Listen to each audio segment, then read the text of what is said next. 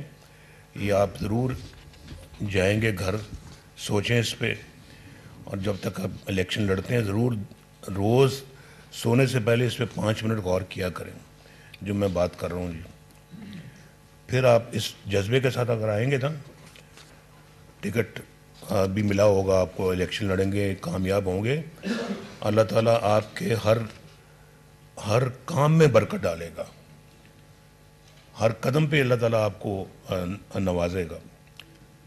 تو یہ انشاءاللہ یہ راستہ یہی ہے ملک کو ٹھیک کرنے کا, اور کوئی راستہ نہیں.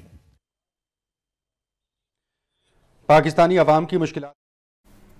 ماڈل ٹاؤن میں قائد مسلم لیگ نون نواز شریف اجلاس سے خطاب کر رہے تھے. ان کی جانب سے کہا گیا, کارکن ہمیشہ ہمارے دل کے قریب رہے ہیں, قوم کو مشکلات سے نکالنے کے لیے کردار ادا کرتا رہوں گا. ملک و قوم کے لیے جو ہو سکا وہ کیا. پاکستانی قوم نے پچھلے 4 سالوں میں بہت مشکل وقت دیکھا. ملک میں مہنگائی بد انتظامی کا نتیجہ ہے. ان کا کہنا تھا ہمارے دور حکومت میں ملک ترقی کر رہا تھا. 2013 سے 2017 تک جب ہماری حکومت تھی ملک اس وقت بہت ترقی کر رہا تھا. مزید کہا ہمارے دور میں معاشی بہتری کا دنیا میں بھی اعتراف کیا گیا. آپ کو بتائیں ماڈل ٹاؤن میں قائد مسلم لیگ نون نواز شریف کے اجلاس سے خطاب کر رہے تھے. آپ کو بتائیں لاہور کے بعد فیصل آباد, گجرانوالہ, راولپنڈی میں سیف سٹیز پروجیکٹ شروع کیا جا رہا ہے. منصوبے پر 13 ارب روپے لاگت آئے گی. آئی جی پنجاب ڈاکٹر عثمان انور کی لاہور نیوز سے خصوصی گفتگو. کہا کہ لاہور میں 6,500 کیمرے رواں ماہ میں مکمل ہو جائیں گے. مزید جانتے ہیں مدثر حسین سے جو اس وقت آئی جی پنجاب ڈاکٹر عثمان انور کے ساتھ موجود ہیں. جی مدثر. بائی یوزنگ ٹیکنالوجی اس میں تمام ڈسٹرکٹ کی جو ڈفرینٹ لا انفورسمنٹ فورسز ہیں ان کو اکٹھا کیا گیا ہے, لائک پیٹرولنگ, ٹریفک اور ایگزیکٹو. اور یہ جو نئے سیف سٹی کے پروجیکٹس بنیں گے یہ اسٹینڈرڈائزڈ ہوں گے. سر جیسے کہ لاہور میں ابھی کیمرے کچھ خراب تھے, وہ کتنے ٹھیک ہو گئے ہیں؟ اور ایل سی ڈیز کے حوالے سے بتا رہے ہیں جو بڑی بڑی لگی ہوئی ہیں, جو آگاہی ایل سی ڈیز تھی وہ بھی ابھی تک نہیں چلی, تو کب تک یہ ٹھیک ہو جائیں گے؟ سیف سٹی کے جو کیمراز خراب تھے اس پر جو ڈیل ٹوٹی پچھلے 3-4 سال 5 سال میں, اس کو ہم نے ریپیئر کیا.